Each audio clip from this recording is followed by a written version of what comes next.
ശ്രീ റെജി ലൂക്കോസ്, പക്ഷേ ഈ ഉണ്ണികൃഷ്ണൻ പോറ്റിയെ മാത്രം ചാരിക്കൊണ്ട് മറ്റുള്ളവരെല്ലാം രക്ഷപ്പെട്ടു എന്ന രീതിയിലേക്ക് പോകുന്നതിനാണ് ഞാൻ നേരത്തെ അത് പറഞ്ഞിരുന്നു. ഇപ്പോൾ ഷാബു മഹ് തന്നെയാണ് പറയുന്നത് ഉണ്ണികൃഷ്ണൻ പോറ്റിയെ ഈ കളം ഒരുക്കി കൊടുത്തത് ആരാണ് എന്നുള്ള കാര്യമുണ്ടല്ലോ ശ്രീ റെജി. അപ്പോൾ അന്വേഷണം ആ ദിശയിലേക്ക് പോയേ തീരൂ.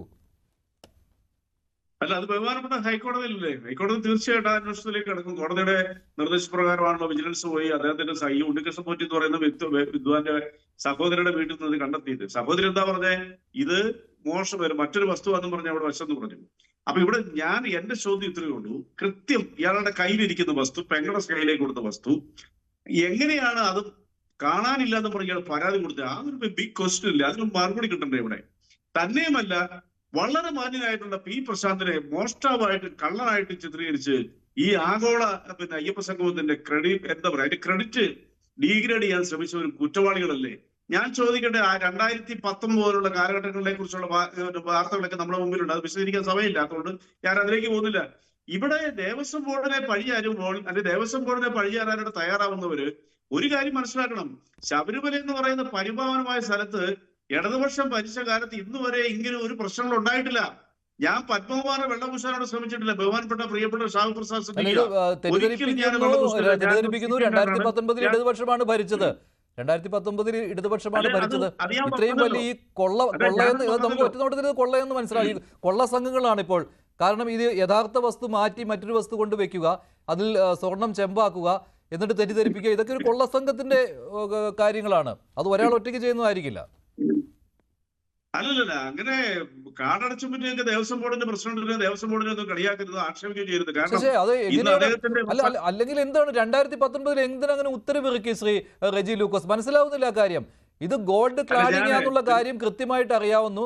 വിജയ് മല്യയാണ് ക്ലാഡിംഗ് ചെയ്തു കൊടുത്തത്. അത് കൃത്യമായിട്ട് ഏതൊക്കെ വസ്തുക്കളിലാണ് ഇങ്ങനെ സ്വർണം പൂശിയത് എന്ന് കൃത്യമായിട്ട് അറിയുന്ന ഒരു കാര്യം. അത് 2019 വന്നപ്പോൾ അതെങ്ങനെ കോപ്പർ പ്ലേറ്റും ക്ലാഡിംഗാണ്. രണ്ടു തരത്തിലുള്ള കാര്യങ്ങൾ സംഭവിച്ചിട്ടുണ്ട്. ആദ്യം ഈ വിജയ് മല്യ ചെയ്ത് ഗോൾഡ് ക്ലാഡിംഗ് ആയിരുന്നു, എളുപ്പത്തിന് വേണ്ടി പറഞ്ഞാണ്.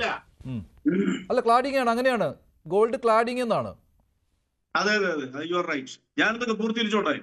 അതായത് 2019 അതിനുശേഷവും ഈ ശബരിമലയിൽ നിന്ന് ഈ പറയുന്ന സ്വർണ്ണ വസ്തുക്കൾ, ഇപ്പൊ സ്വർണ്ണ ക്ലാഡിംഗ് ചെയ്താണെങ്കിലും ഈ പീഠമാണെങ്കിലും അത് ശോഭ കുറഞ്ഞു, ലൈറ്റിംഗ് വന്ന് വീഴുന്നതിന്റെ പേരിൽ പറഞ്ഞുകൊണ്ട് അത് ഇങ്ങനെ സ്വർണം ഈ രീതിയിൽ അത് മെയിൻറ്റെയിൻ ചെയ്യാനായിട്ട് ഈ സ്പോൺസറായ ഈ ഉണ്ണികൃഷ്ണൻ പോലും തയ്യാറായപ്പോൾ അതിന് അനുമതി കൊടുത്ത തന്ത്രിമാരെ അതിനകത്ത് കുറ്റപ്പെടുത്തരുത്, ദയവായിട്ട് വക്രീകരിക്കരുത്. കാരണം തന്ത്രിമാരെ അവർ ഉപവാസകരാ, എനിക്ക് അവരൊക്കെ നേരിട്ടറിയാവുന്നവരാ. അവർ മനുഷ്യത്വമുള്ള മനുഷ്യരാണ്. അവരൊരിക്കലും അത്ര ഒരു തെറ്റും ചെയ്യും. പക്ഷെ അവരുടെ കടമ അവർ നിർവഹിക്കുന്നു.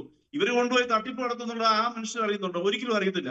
അപ്പൊ ഇതിനകത്ത് മനസ്സിലാക്കേണ്ട വസ്തു, ഈ 2019 ഈ സാധനം കൊണ്ടുപോയി ഉണ്ണികൃഷ്ണൻ പോറ്റിയുടെ കയ്യിൽ ഇതെങ്ങനെ എത്തി, പിന്നീട് അയാൾ തിരിച്ചു കൊടുത്ത് വീണ്ടും അയാളുടെ കയ്യിലേക്ക് എത്തുന്നു, എന്നിട്ടാണ് അത് മറച്ചു വെച്ച് ഇപ്പോഴത്തെ ദേവസ്വം ബോർഡ് പ്രസിഡന്റിനെയും ബഹുമാനപ്പെട്ട മന്ത്രിയെയും ആക്ഷേപിക്കാനായിട്ട് അവസരം കൊടുത്തതിന് പിന്നിലൊരു ഗൂഢാലോചനയുണ്ട്. അല്ല, 2025 ആരാണ് തിരുവിതാംകൂർ ദേവസ്വം ബോർഡ് പ്രസിഡന്റ്? ആരാണ്? PS പ്രശാന്താണ്. ആരാണ് മന്ത്രി? PN വാസവനാണ്.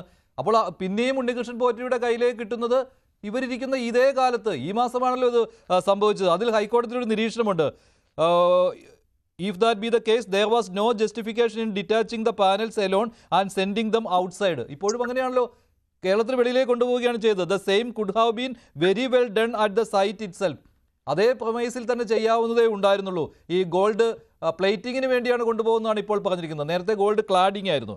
We are therefore of the firm view that removal of the gold platings without prior written intimation followed by their immediate transportation to Chennai amounts to an unwarranted and irregular exercise എന്നാണ് ഹൈക്കോടതി പറഞ്ഞിരിക്കുന്നത്.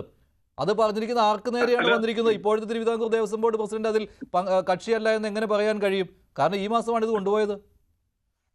അല്ല, അതിനകത്ത് ഞാൻ പറഞ്ഞതിനെ വക്രീകരിക്കണ്ട. അതായത് ബഹുമാനപ്പെട്ട Devaswom board president കൃത്യമായിട്ടും പറഞ്ഞു, എന്തുകൊണ്ടിനാണ് എന്നെ കള്ളനാക്കിയത്, ഇത് കാണാനില്ലെന്ന് പറഞ്ഞത്. ഇത് കാണാനില്ലാത്ത പീഠമാണ്. താങ്കൾ ഈ കാര്യങ്ങൾ മറച്ചു വെച്ച് സംസാരിക്കരുത്. അതാ പീഠത്തിന്റെ കാര്യമാണ്. അതാ ഫോർഡ് ഉണ്ണികൃഷ്ണൻ പോറ്റി പറഞ്ഞതാണ്. അല്ല, ഞാൻ പറയുന്നത് ഇത് ഈ ദ്വാരപാലക ശില്പത്തിന്റെ ഈ പാളിയാണ്. ചെമ്പുപാളി എന്ന് ഇനി പറയേണ്ടി വരും, സ്വർണ്ണപ്പാളി എന്ന് മാറ്റി പറയേണ്ടി വരും. ഇങ്ങനെയൊക്കെ ഒരുപാട് സംഭവങ്ങളുണ്ട്. എന്നാലും അതിനെ പറ്റിയാണ്. പീഠം ഈ പറയുന്ന ഉണ്ണികൃഷ്ണൻ പോറ്റി സൗജന്യമായിട്ട് ഇതിനൊപ്പം ഈ പറയുന്ന 2019 ഈ സ്വർണം പ്ലേറ്റ് ചെയ്ത് കൊടുത്തപ്പോൾ വെറുതെ ഫ്രീ ആയിട്ടൊരു പീഠം കൂടി അങ്ങ് കൊടുത്തു എന്നാണ് പറയുന്നത്. അത് കാണാനില്ല എന്നാണ് ഈ ഫ്രോഡ് പറഞ്ഞത്, ഉണ്ണികൃഷ്ണൻ പോറ്റി പറഞ്ഞത്. അതുകൊണ്ടുപോയി ഈ വാസുദേവൻ എന്നുള്ളയാൾ, ഈ പറയുന്ന ഉണ്ണികൃഷ്ണൻ പോറ്റിയുടെ അനുയായി അയാൾ സ്വന്തം വീട്ടിൽ കൊണ്ടുപോയി പൂജിച്ചു എന്നാണ് പറയുന്നത്. അതാണ് ഞാൻ ഈ വിശ്വാസ തട്ടിപ്പ്